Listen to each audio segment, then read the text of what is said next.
Top quality और consistent performance के लिए सिर्फ सिल्वर पंप नाम याद रखना।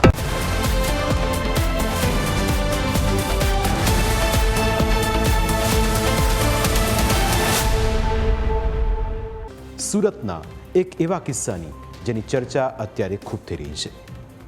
વાત કરી રહ્યો છું સુરતની, એ સુરતમાં જ્યાં બદનામીનો, દાદાગીરીનો અને અય્યાશીનો ચિરાગ અસ્ત થયો.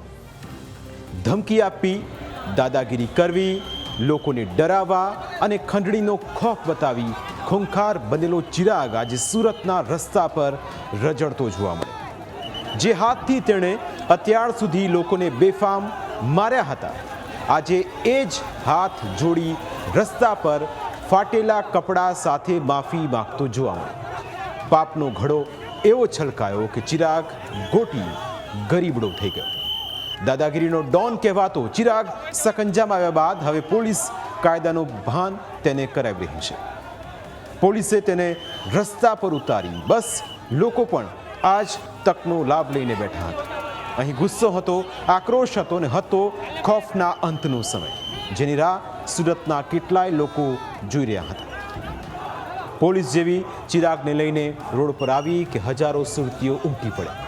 ચિરાગ હાથ જોડીને માફી માંગતો હતો, પરંતુ લોકો આટલાથી સંતુષ્ટ ન હતા. લોકોની એક જ માંગ છે કે આ લુખ્ખાને એવા જ કાયદાના પાઠ ભણાવો કે બીજો કોઈ ચિરાગ આવી હિંમત ન કરે.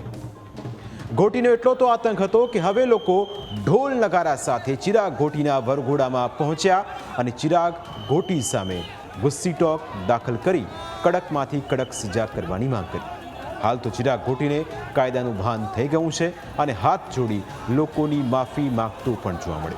ત્યારે આ દ્રશ્યો ગુનેગારો માટે કડક સંદેશ છે કે સુરત હોય કે અમદાવાદ, રાજકોટ હોય કે વડોદરા, ગુજરાતના કોઈ પણ ખૂણામાં ગુનેગાર પોતાને દાદા સમજતો હોય તો તેની ગુજરાત પોલીસ હવા નીકાળશે એ નક્કી છે.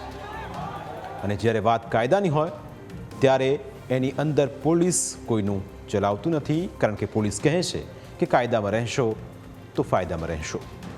પણ જ્યારે નિયમ તૂટે ત્યારે વિવાદ થાય છે,